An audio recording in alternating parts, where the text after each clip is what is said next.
Okay, here we are, Matthew Russell Lee, Inner City Press, here at the Southern District of New York Courthouse on Worth Street.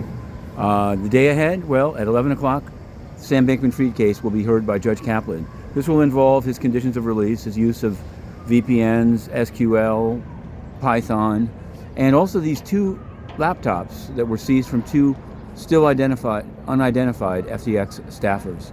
So we'll be covering that at 11. At 10, in a parallel world, Avi Eisenberg, a gentleman who also charged with crypto fraud, has a case, Mango Labs, against him. It's a civil case, and Judge Lyman will be reading out the decision.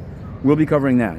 Across the river in Brooklyn, Roger Ng of Goldman Sachs was sentenced to 10 years. I'm sure he'll be appealing. In this courthouse, Steve Buyer, a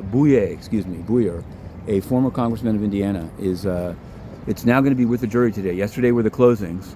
The government said we don't contest that he's a nice guy. He just broke the law, but we'll see what the jury has to say.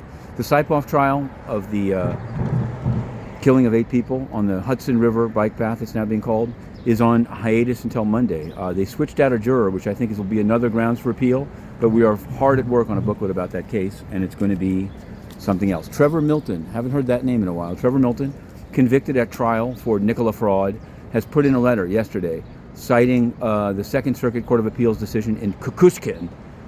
He's the guy that was part of the Lev Parnas trial. Anyway, he got a good decision out of the Second Circuit saying you have to show intent, you have to show knowledge of wrongdoing for campaign finance violations, but Milton thinks it helps him. Whether it does, I have no idea. Now, in news that we forgot to report yesterday, 2 Epstein decisions. Jeffrey Epstein related decisions. Number 1, Jamie Dimon's got to give it up. Discovery against Jamie Dimon in the U.S. Virgin Islands case. And in the Jane Doe 1 case, Jess Staley has been third-party complainted by Chase.